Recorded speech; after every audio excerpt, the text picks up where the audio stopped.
Bienvenue à tous pour ce webinaire intitulé Réussir sa migration vers le cloud. À savoir, ce webinaire est préenregistré, mais nous sommes présents en direct dans le chat pour répondre à toutes vos questions. Autre information, le replay sera envoyé dans les 24 heures suivant le webinaire pour vous permettre de le revoir. Nous allons commencer par la présentation des différents interlocuteurs et le premier que je vais introduire est donc Didier. Et bonjour à tous. Donc effectivement, je m'appelle Didier Ségura, je suis solution architecte à Calliope. Cela fait maintenant un peu plus de 3 ans que je travaille sur les technologies Kubernetes et que je suis globalement expert en infrastructure depuis une douzaine d'années, tout ce qui va être infrastructure as code. Et je vais vous passer la main à Jérôme, qui est mon collègue.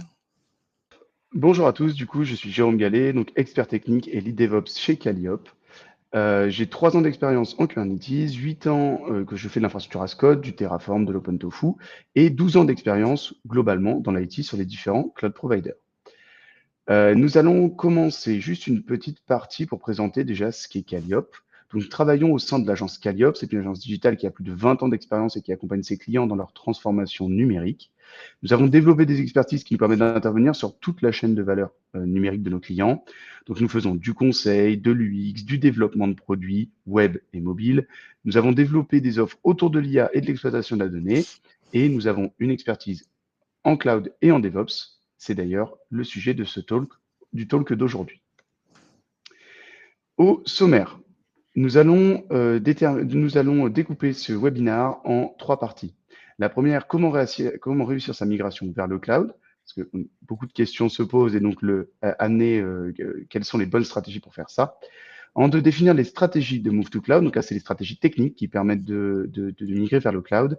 Puis, pour que ça soit un petit peu plus concret, des retours d'expérience sur des cas clients où nous avons fait la transition. Première partie, comment réussir sa migration vers le cloud. Donc, nous allons commencer ce premier chapitre. Effectivement, nous allons commencer à essayer de répondre à cette question. Et avant de pouvoir vraiment répondre à cette question, il est important de se poser la question de pourquoi. Pourquoi j'ai envie aujourd'hui de migrer vers le cloud, ou en tout cas de réévaluer en fait ce qui se passe sur mon infrastructure. Très rapidement, les pourquoi, on peut les résumer à 5 grands points. Le coût, peut-être qu'aujourd'hui ça coûte trop cher. La souveraineté, un besoin peut-être légal de conformité, de savoir où sont hébergées les données. La scalabilité, afin de pouvoir peut-être répondre à une progression business, un besoin de l'application à être plus scalable, à mieux absorber la charge. Un problème peut-être d'obsolescence de parc, du matériel vieillissant, des licences, des choses qu'on peut renouveler, parce qu'on arrive en bout de cycle de vie. Et puis peut-être aussi des pertes de compétences en interne. Peut-être qu'on a perdu des profils DevOps ou des profils d'infrastructure ou des profils de développement sur des technologies un peu anciennes et qu'on a du mal à recruter. Donc aujourd'hui, essayer de se capitaliser sur des nouveaux outils standards de marché pour trouver des profils peut-être plus facilement et arriver à moderniser sa stack. Donc on peut résumer à dire qu'effectivement, globalement, un projet de migration, il peut être déclenché par au moins 2 de ces leviers-là. Voilà. Du coup, alors avant de migrer, souvent il faut se poser donc les bonnes questions. C'est pour ça que la question d'avant était intéressante, le pourquoi on fait ça. Et donc maintenant, c'est les bonnes questions à se poser au moment où on a décidé de le faire. Donc la partie application, quelles sont les applications concernées par la migration? On peut avoir peu d'applications qui sont concernées, beaucoup d'applications. Ça va vraiment dépendre des besoins. Par contre, ça peut modifier l'ampleur du projet. Les contraintes, est-ce qu'on a des contraintes réglementaires, techniques? On peut avoir un problème d'avoir les datas sur un cloud souverain, par exemple. Ça va être quelque chose. Ou d'avoir des normes spécifiques comme Secnum Cloud, des choses comme ça qui vont permettre, dans certains cas, d'améliorer le niveau de sécurité des données et de l'infrastructure en elle-même. La dette technique, oui, c'est important parce que en fonction de la dette technique que nous avons, que le client a, il va falloir s'adapter. Il va falloir s'adapter. Pourquoi? Parce que toutes les solutions ne vont pas fonctionner. Si une des techniques est importante, si des technologies sont vieillissantes, on devra potentiellement juste adapter la stratégie que l'on fait. Ensuite, le retour sur investissement, ça c'est un point très important aussi, c'est qu'aujourd'hui le coût de l'infrastructure est un coût qui n'est pas négligeable aujourd'hui dans une entreprise, et donc le fait de passer au niveau sur du cloud provider, par exemple, le coût devra être pris en compte car cela peut changer du tout au tout en fonction des stratégies utilisées. Le dernier point qui est très important également, c'est le changement. En fait, il faut amener cette culture du changement. C'est-à-dire que est-ce que je peux faire la meilleure application sur le cloud? Est-ce que les équipes sont prêtes à changer et au fur et à mesure à passer sur le cloud? Donc, il y a toute une phase d'accompagnement par rapport à ça qui sera importante. Pour répondre à ces différents critères, il va falloir s'outiller. Donc, on va s'outiller pour évaluer la réussite. C'est des KPI, donc des indicateurs clés de performance pour la partie technique et la partie business, puisque l'un ne va pas sans l'autre. Mettre en place des outils de monitoring et de mesure, parce qu'en fait, quand on déplace quelque chose, il faut absolument qu'on puisse avoir du monitoring et de la mesure, parce que sinon, on n'est pas capable de savoir si cela fonctionne bien, si cela ne fonctionne pas, si nous allons dans le bon sens. Ensuite, il faut embarquer les équipes, les fédérer, amener ce changement.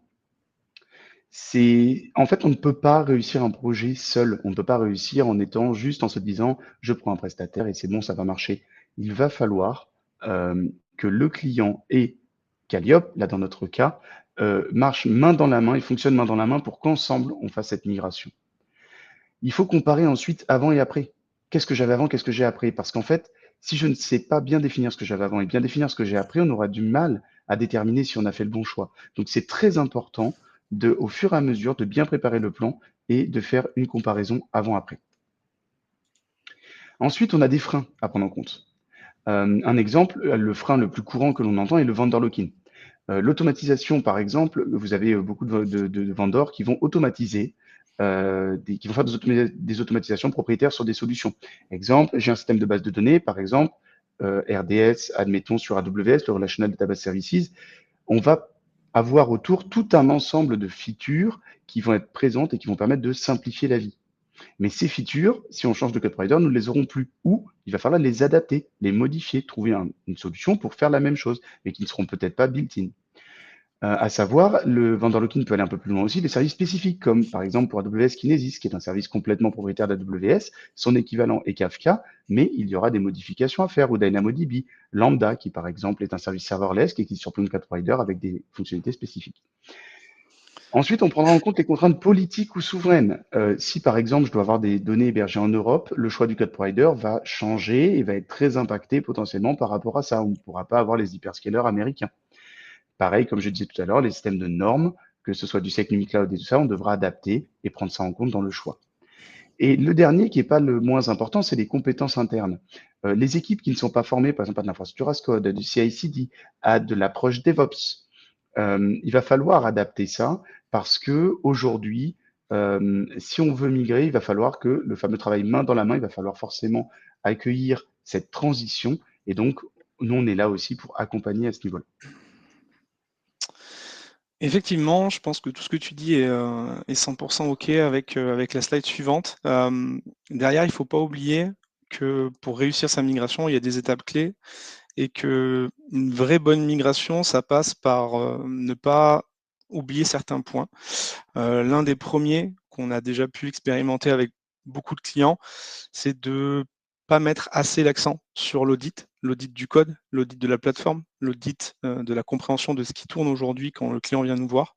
C'est un point très très important. C'est même un des points clés d'une migration réussie à mon niveau. Et puis, il y a un autre point qui est hyper important, c'est identifier ce que nous, on appelle communément les pain points. Pourquoi, en fait, aujourd'hui, on voit le client, pourquoi on se parle, c'est quoi l'histoire, qu'est-ce qui ne va pas, est-ce que c'est l'architecture, est-ce qu'il y a des incidents, est-ce que c'est le code, est-ce qu'on n'est plus capable de le maintenir, enfin, voilà, il y a beaucoup de choses comme ça. On va en parler, c'est toute une transition toute faite, mais il va falloir définir ça ou ces stratégies de migration, parce qu'effectivement, j'ouvre un peu une porte, mais il n'y a pas forcément qu'une seule stratégie à mettre en place, parce que votre migration peut comporter beaucoup d'applications et elles n'ont pas toutes forcément la même stratégie à appliquer. Et puis, il va falloir aussi qu'on définisse ensemble la roadmap, vos attentes, les attentes du client, les jalons business, c'est-à-dire qu'on va s'engager sur une migration à telle date et ça comporte beaucoup de points, des points clés.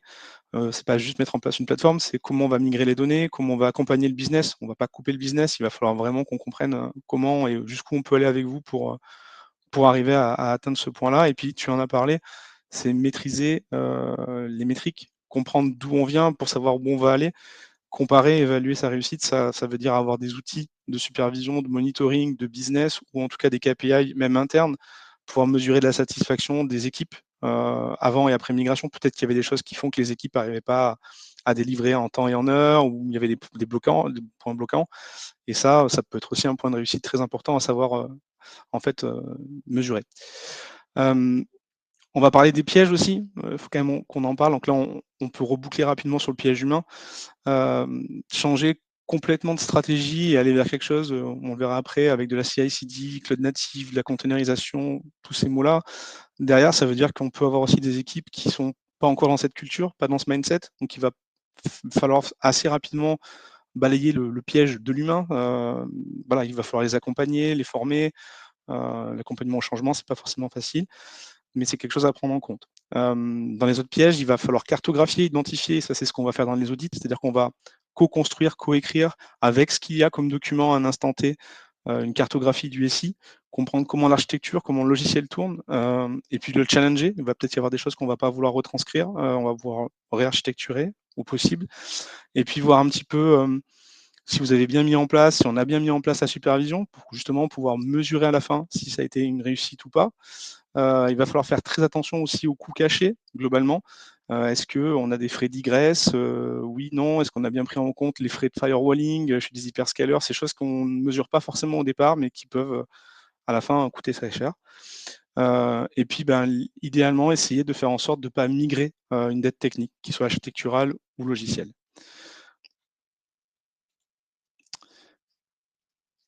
Et je te passe la main, Jérôme. Alors, le deuxième point, du coup, de notre présentation, c'est définir ça ou ces stratégies Move to Cloud. Effectivement, les stratégies qu'on va vous présenter ne sont pas forcément des stratégies uniques, c'est-à-dire qu'on peut présenter une ou plusieurs choses. Enfin, on peut, utiliser une solution ou plusieurs solutions en fonction. Donc, la première solution qui est utilisée, c'est la solution Retain. Donc, c'est ce qu'on appelle une migration partielle. Donc, pour faire simple, on garde certaines briques sur site ou chez un fournisseur spécifique et on travaille avec. Un exemple tout bête, c'est vous avez un client qui, par exemple, a un système une provider d'identité interne et qu'il veut absolument garder en interne. Vous allez être obligé de devoir connecter des applications. Vous allez pouvoir faire une migration, mais vous allez devoir vous connecter à des briques on-premise. Là, dans ce cas-là, vous allez être obligé notamment d'utiliser par exemple des solutions comme des VPN, en fait, vous allez devoir connecter des choses qui normalement ne sont pas faites pour être connectées ensemble. Donc, il va falloir faire un travail additionnel. Et ça amène certains risques, de l'obsolescence, des risques de créer des silos et tout ça. Ce sont des risques à prendre en compte. Mais il y a des cas où on est obligé de le faire. Donc, ce qu'on espère souvent quand on fait des migrations partielles, enfin des migrations partielles comme ça, c'est que ça ne va pas durer longtemps. C'est souvent dans un but de dire, je fais ça, mais après, je vais changer de stratégie, mais dans un premier temps, je ne peux pas le faire. L'exemple tout bête, ça va être d'avoir des contraintes sur son infrastructure. Le respect des contraintes réglementaires ou techniques, il va y avoir plein d'aspects à prendre en compte. La deuxième solution, c'est le lift and shift. Le lift and shift, c'est, comme on dit, on bouge tout tel quel. C'est j'ai une infrastructure on-premise et je veux la mettre sur le cloud. L'exemple très simple, c'est une contrainte. Mes serveurs arrivent en fin de vie, ils n'ont plus de garantie. Cela devient un vrai risque pour ma société. Je mets en péril potentiellement ma société si il y a un problème matériel sur les équipements. Donc, je vais migrer. On va prendre un exemple très simple de machine virtuelle où on va dire j'ai mes machines virtuelles on-premise, je vais aller prendre mes machines et les déplacer sur un cloud provider. Effectivement, on va aussi en avoir une autre qui est entre deux, on va dire, plus une approche de lift and optimize. En gros, pour faire simple, ça va être un peu ce que tu as décrit, mais on va en plus rajouter un petit peu d'optimisation, de tuning si possible, pour essayer d'avoir des petits gains de performance. On va aussi essayer de consommer un petit peu de ce qu'on peut trouver chez Cloud Provider, même si on est un peu bloqué d'un point de vue architecture. On va essayer d'aller rajouter du monitoring, peut-être un load balancer, de l'autoscaling, avoir peut-être une meilleure sécurisation réseau.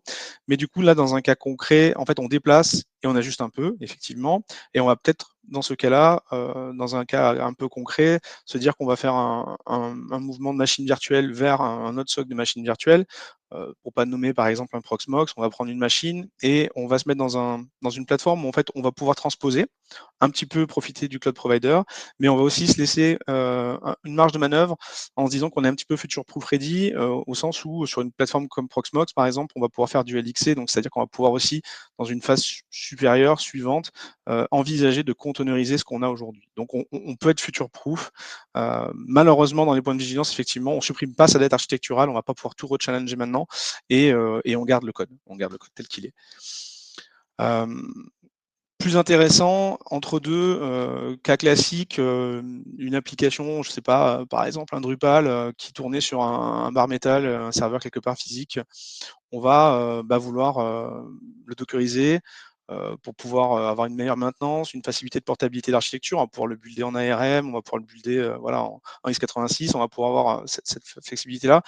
On va aussi pouvoir commencer à profiter vraiment de ce qu'a le cloud provider en termes de services sur étagère, consommation de bases de données.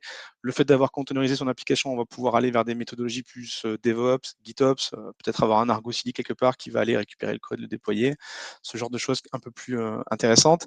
Attention toujours, prendre une application comme ça et la dockeriser, il y a un frottement, il y a un moment d'échange forcément avec les équipes aussi MCO qui sont en charge du support applicatif, parce qu'on va aller peut-être modifier le code pour variabiliser des choses qui étaient hard-codées dans le code source, afin de pouvoir justement profiter de cette containerisation et du fait de pouvoir transposer cette application dans différents types d'environnements très facilement.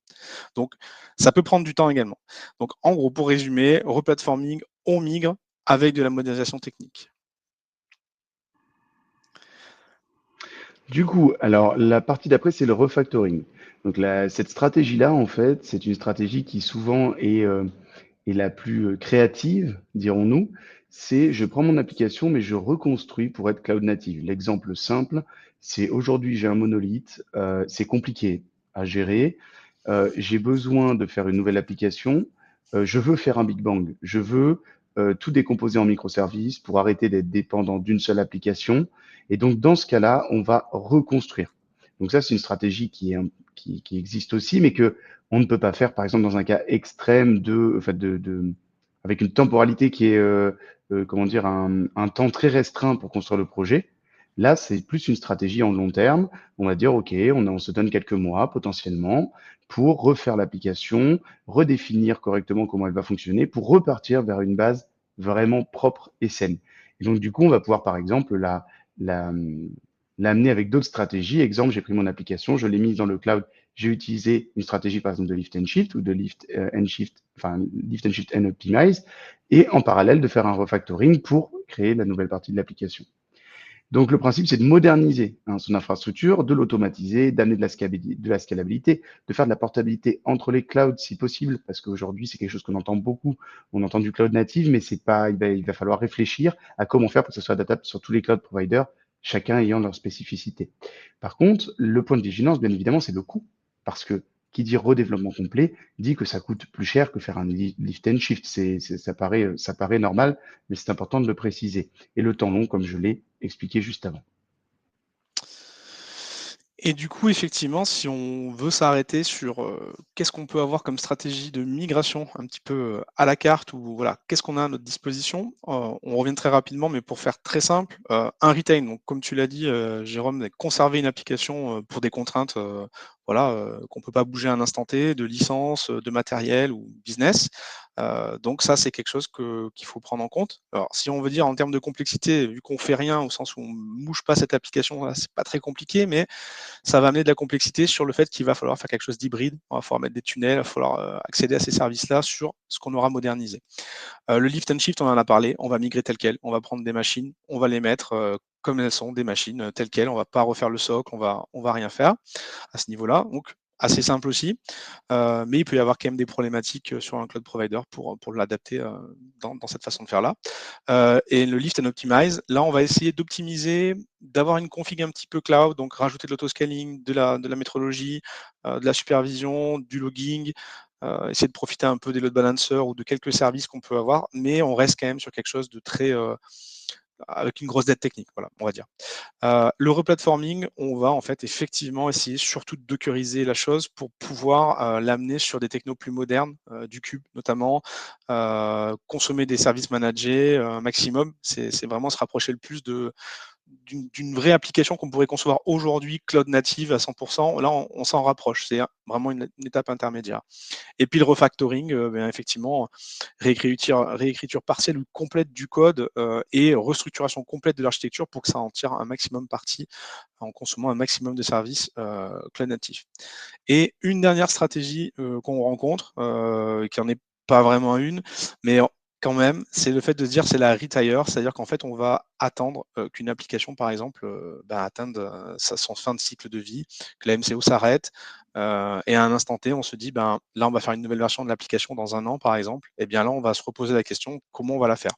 Et on va très certainement en profiter pour faire une réécriture totale, cloud native de l'application, si tant est qu'on a le budget et qu'on a l'envie.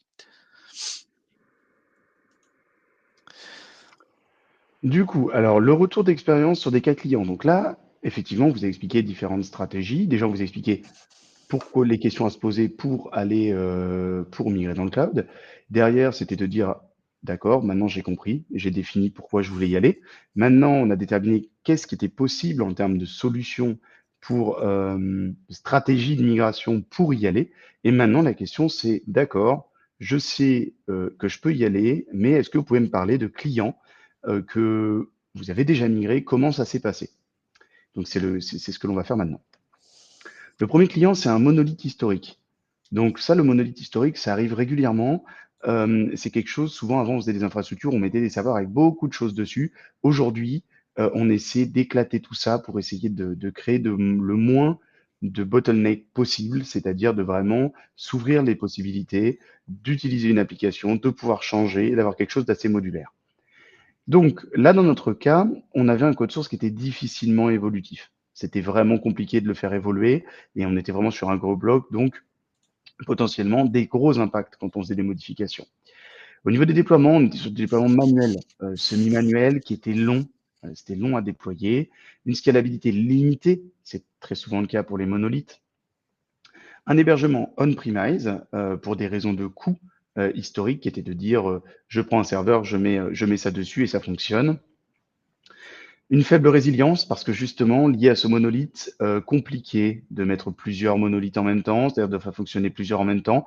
Au niveau de l'architecture, c'était pas évident non plus de gérer tout ce flux-là, donc c'était un gros problème. Le problème également, c'est que si le monolithe tombait, si le serveur tombait, on avait des vraies interruptions de service qui pouvaient être plus ou moins importantes en fonction de la panne détectée. Et le coût. La maintenance coûtait cher, l'exploitation également. Pourquoi?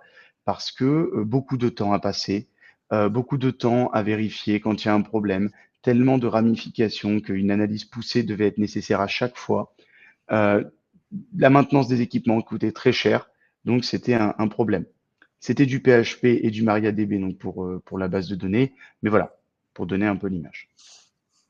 Donc les objectifs du client, il avait 3 objectifs, on en parlait tout à l'heure, les objectifs techniques, business et humains. Euh, Avoir une architecture composable, c'était très important pour lui parce qu'il voulait sortir de ce monolithe, mais en même temps, il y avait des contraintes, il voulait moderniser ça, c'était quelque chose de scalable et de ça, ce qui paraît évident, ce qui n'est pas évident à construire ou à réfléchir, et justement, on amène, nous, cette stratégie-là, mais effectivement, ça paraît logique dans l'ère dans laquelle on vit. La partie business, c'était très simple. La partie business, c'est OK, j'ai un monolithe, je veux bien une nouvelle application. Par contre, il faut que ça soit compatible. Il faut réduire les temps. Je veux qu'à l'international, ça fonctionne, que je sois au Japon ou que je sois en France, je veux que ça réponde rapidement. Je veux de l'autonomie pour mes développeurs. Je veux maîtriser les coûts. Je veux en coup humain que les gens soient fédérés au projet. Parce que si je fais la meilleure brique du monde, mais que je le fais seul, on ne pourra jamais capitaliser dessus. Accompagner, former, amener aux pratiques DevOps, de dire aujourd'hui on travaille ensemble, les développeurs, les ops. DevOps, cette approche DevOps est liée à ça, c'est de travailler ensemble. Donc là, il y avait des stratégies du replatforming, du refactoring qui étaient possibles. Le choix fait par le client, ça a été du refactoring. Il a voulu refondre de manière partielle au début, puis complète, son application pour adopter une approche cloud native. Le but était vraiment d'aller à quelque chose de moderne. La scalabilité, la résilience, comme j'en ai parlé juste avant, l'évolutivité, le DevOps, le GitOps, en fait, ce sont des choses qui paraissent normales, mais qui font gagner sur tous les différents points que j'ai énoncés dans la slide précédente. L'effort plus et effectivement la durée qui était plus élevée que d'autres stratégies, mais choisie par le client. C'était complexe, mais, spoiler alert, on a réussi et cette complexité en valait le coup. En tout cas, c'est ce que le client en a fait a estimé à la fin de ce fonctionnement-là. Donc les bénéfices en fait qu'ont été sortis de ça, c'est qu'il y avait une nouvelle application composable, une application qui était très, comment dire, qui était fonctionnelle, mais qui était très pratique, très adaptée aux contraintes aujourd'hui que l'on a. Il y a eu une adhésion des équipes sur le sujet. Il y a eu une usine à site automatisée. Donc il y a eu vraiment une bonne stratégie, tout en maîtrisant les coûts et d'augmenter donc toutes les paramètres, la visibilité et de respecter, d'utiliser des solutions standards et tout ça ont été pris en compte. Là, dans le cas de ce client, le choix qui a été fait, c'était de le mettre sur AWS. Pourquoi Donc, il y avait un large catalogue de services. Au niveau de la fiabilité, au niveau des infrastructures hautement disponibles, on avait des standards qui étaient très importants, enfin des exigences qui étaient très importantes, et AWS correspondait à ce besoin-là. Niveau sécurité, donc ils sont assez reconnus là-dessus, sur toute la partie KMS, toute la partie chiffrement, donc autour de leur service, qui est assez importante. Derrière, on avait, donc voilà, c'était interopérable, on avait des standards, on utilise des standards de communication, des coûts qui étaient intéressants parce que il y avait du système de spot, du système de réservation qui permettait de limiter les coûts directement, mais en même temps de pouvoir éponger la charge si d'un seul coup il y avait une grosse charge à un moment. Et la présence mondiale qui était aussi un élément différenciant via la solution CloudFront qui permet d'avoir un CDN qui est très performant et surtout tout ce qui est de la notion de private link. Aujourd'hui, ils voulaient qu'il y ait une présence mondiale, mais qu'en même temps, quand on allait derrière taper ce qu'on appelle des backends, des solutions derrière le CDN, il fallait qu'on puisse rester au sein du cloud provider afin d'éviter toute fuite de données. Donc c'est pour ça que le choix d'AWS a été fait à ce moment-là. Et après ce cas client où tu parles de monolithe, moi je vous propose une galaxie de monolithes, donc en fait le même cas mais plein de fois. Pour illustrer ça, on va mettre dans le contexte, donc un cas client, une galaxie de Drupal, cinquantaine de sites, tous pas du tout pareils, du Drupal 9, des MCO différentes, donc du code source pas tout à fait pareil, pas encore de MVP formellement défini d'un point de vue code source, mais en cours 2, des façons de déployer différentes avec des pipelines, des choses hébergées sur du bare metal et puis des choses un petit peu sur du Docker Swarm. Donc pas tout à fait encore complètement sec d'un point de vue move en refactoring ou replatforming. Et du coup, qu'est-ce qu'on avait du code source qui était vraiment pas prêt pour être dockerisé de façon, on va dire, standardisée. Un déploiement qui était pas 100% automatisé. Pas mal de choses, pas mal de MCO qui aimaient encore mettre les mains dans les serveurs en SSH et faire des commandes pour les upgrades notamment. Une scalabilité pas proche du réel, c'est-à-dire qu'effectivement on ne profitait pas de mécanismes de scalabilité, on n'arrivait pas à optimiser vraiment les coûts d'infrastructure sur les ressources pour que ça profite à tout le monde. Donc on perdait des ressources pour rien sur certains types de sites qui étaient hébergés, qui n'en profitaient pas. Donc de l'hébergement on-premise, mais aussi il n'y avait pas que de on-premise. Enfin, je veux dire, il y avait du Docker Swarm, donc effectivement c'est du on-premise, mais pas au sens bare metal. Et on avait identifié très rapidement une dépendance de ces applications à une brique pas facilement bougeable immédiatement, un keycloak, hyper critique puisqu'utilisé partout sur toutes les applications, et puis des coûts de maintenance qui commençaient à devenir importants. Donc là, on était vraiment sur un cas peu scalable, surprovisionnement des ressources, difficulté d'industrialisation et puis une très très forte dépendance à une brique. Donc qu'est-ce qu'on a pu faire une fois qu'on a bien identifié tout ça? Encore une fois, focus sur les objectifs du client à atteindre. Le client, il souhaite industrialiser beaucoup mieux, s'outiller, avoir une approche beaucoup plus GitOps. J'en ai déjà reparlé rapidement, mais basé essentiellement sur du Argo CD de notre côté. C'est quelque chose en termes d'outils qui, on va le voir, arrive vraiment sur les projets qu'un client a fédéré les équipes au sens autant que ce soit un chef de projet qu'un développeur, qu'un DevOps. On arrive tous à parler le même langage quand on visualise et qu'on peut toucher des outils qu'on a sous les yeux. C'est quand même plus agréable. Il avait également besoin d'une stack très moderne. Alors, on part d'un Drupal, hein, mais le fait d'arriver à faire en sorte que toutes les MCO arrivent à utiliser la même base image de Docker qu'on fournit et sur lesquelles ils n'ont plus qu'à déposer leur code source et finalement arriver à uniformiser tout ça avec une CI/CD qui était là aussi pas à chaque fois la même. Donc, le fournir un templating de CI/CD pour tous les projets, ça a été un gros gap technique pour eux et ça leur a permis vraiment de réduire notamment le time to market. C'est-à-dire qu'à partir du moment où un projet commence, là où avant, on pouvait peut-être avoir 8 mois de délai où on se renvoyait un petit peu la balle sur comment je vais faire le Docker, comment je vais déployer. Là, tout est prêt, clé en main, et on gagne vraiment beaucoup là-dessus. C'était dans ces objectifs, avec un très gros objectif aussi sur la partie environnementale. Choisir un cloud provider qui a des gros engagements là-dessus, qui est transparent sur l'empreinte carbone, voilà. Maîtriser les coûts, bien évidemment, d'infrastructure, réduire ses coûts d'exploitation et de maintenance, et comme je l'ai dit, accompagner les équipes, les fédérer et les former. Voilà. On avait des équipes avec des gens qui étaient partis ou des gens qui n'étaient pas de ces technologies-là et qui avaient besoin effectivement d'accompagnement.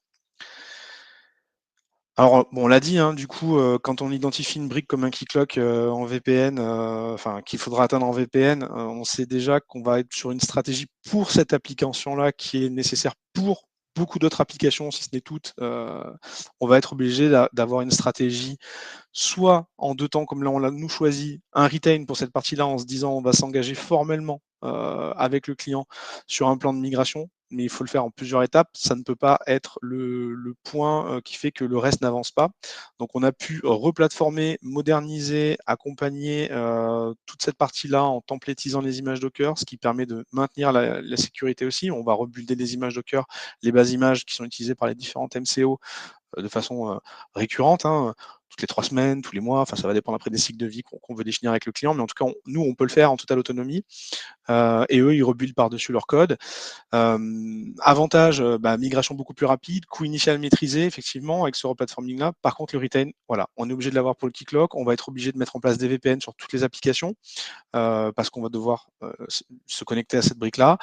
Mais si on définit bien de façon très claire les jalons de ce qu'on veut faire après, c'est quelque chose qu'on va migrer également. Donc, on va le replatformer pour pouvoir l'avoir en interne et plus être dépendant d'une architecture avec des liaisons de réseau un peu partout et ce côté un peu hybride. Donc ça, c'est quand même quelque chose qu'on veut à terme assez rapidement arrêter. Qu'est-ce qu'on a comme bénéfice? On a des bénéfices un petit peu comme le cas1, hein, assez rapide, adhésion des équipes, parce que derrière, on va mettre en place quelque chose, encore une fois, que j'aime beaucoup, c'est Argo CD, haute disponibilité, scalabilité automatique. À partir du moment où on fait du Docker et qu'on va le déployer dans un cluster Cube, voilà, on va pouvoir profiter de ce qu'on a chez le cloud provider, mais globalement, on va avoir quelque chose qui va être déployé en multi-région, on va avoir des services cloud natifs, on va pouvoir se reposer sur un bucket S3, pourquoi pas pour stocker des assets, alors qu'avant c'était un PVC.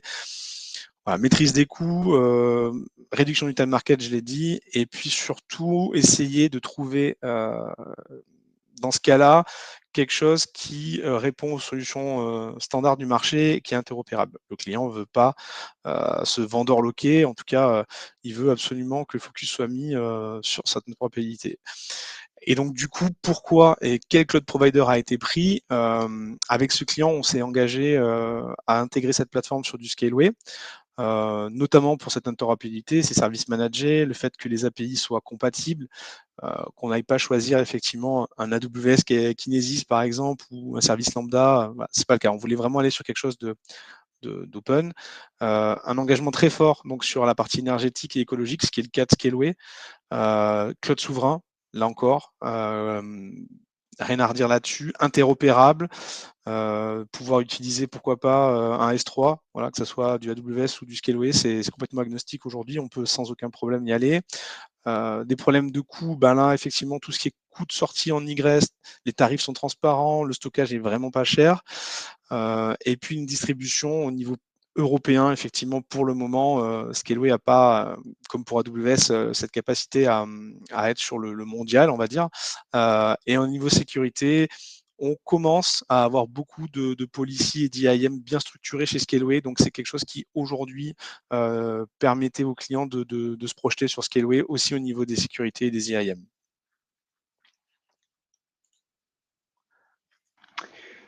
Alors moi, je vais parler de la partie du coup là, le troisième cas client, qui est donc le cas cloud to cloud. Donc là, on est sur un client qui est sur un cloud provider, un hyperscaler, sur un cloud provider américain, AWS pour ne pas le citer. Euh, et donc en fait, son objectif, il avait plusieurs objectifs, c'était de changer de cloud provider. On va voir pourquoi. Donc dans son cas, c'était une architecture complètement propriétaire, 100% de service AWS, on va dire avec des coûts assez important. Une dette technique, un framework maison qui avait été peu maintenu, c'est-à-dire plusieurs personnes avaient fait un framework et ces personnes avaient quitté la société. Donc, du coup, plus de possibilités vraiment une grosse dette technique et donc une grosse analyse pour les développeurs qui ont remplacé cette partie-là. Un monolithe gourmand en ressources, très gourmand en ressources, en CPU, en mémoire et tout ça. On était vraiment sur un gros monolithe. Peu de documentation. Les développeurs ont une vision partielle de l'application parce que justement des ramifications un petit peu dans tous les sens et donc il y avait besoin de les aider par rapport à ça. Il y avait du scaling, mais du scaling qui était très long et peu efficace. C'est-à-dire que il y avait du scaling, mais il scalait pas au bon moment et pas dans les temps. Et des problèmes de performance. Vu qu'il y avait de la donnée en temps réel, il fallait vraiment qu'en termes de performance, ça soit hyper efficace. Donc les objectifs clients sur la partie technique, c'était il faut moderniser la stack. Il faut ouvrir à des technologies open source parce que là, les technologies propriétaires, c'est bien, mais on n'a pas la main sur une certaine partie et ça nous embête. Techniquement, c'était comme ça. Business, réduire les coûts. L'infrastructure, on parle d'une infrastructure à plus très très cher, à plus de dizaines de milliers d'euros.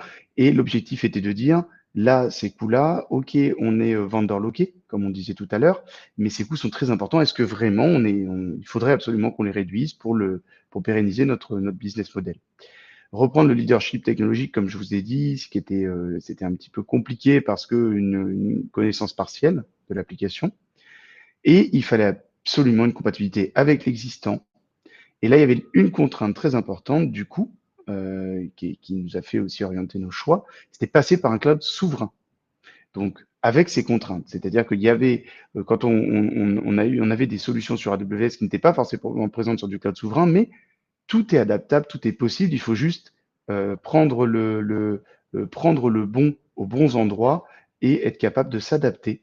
Et pour justement faire évoluer l'application, même si on n'a pas les ressources d'un hyperscaler. Là, toujours sur la même partie humaine, hein, fédérer les équipes, accompagner en formation, développer la culture DevOps, c'était quelque chose qui était aussi important pour ce client et que Calliope, quelque chose qui est dans notre ADN, de dire on veut aider, on veut accompagner, on n'est pas là pour faire une infrastructure ou faire une migration et laisser ça tel quel. C'est cet accompagnement qui justement permet au client de reprendre la main. Donc les stratégies possibles, il y en avait deux. Il y avait le replatforming et le retain, comme le point précédent, comme Didier l'a énoncé. Donc là, on a dû faire les deux. Pourquoi? Parce qu'il voulait replatformer son application, donc arriver sur de la containerisation. Il n'y en avait pas avant. Donc il fallait absolument réussir à faire rentrer toutes ces applications dans des boîtes, si on peut le dire comme ça, pour permettre de le faire fonctionner. Mais il y a eu quand même du retain, parce qu'en fait, il y avait des services AWS, notamment Lambda, qui étaient utilisés sur des points très spécifiques. Et donc, le client a choisi de faire du retain dans un premier temps. Et une fois que tout serait, comment dire, optimal sur le cloud souverain, de passer cette partie-là également, mais de le faire en deux temps.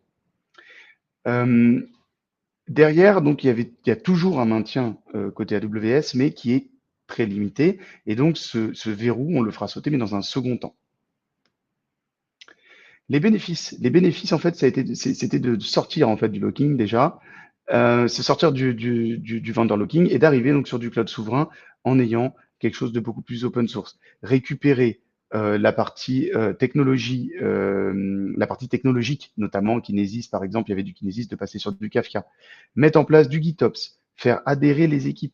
Parce qu'en fait, là, il y avait des développeurs qui avaient du mal avec une application parce qu'ils avaient une connaissance partielle et il fallait prendre confiance s'apprivoiser avec les développeurs, prendre confiance ensemble sur l'application, trouver ensemble des solutions.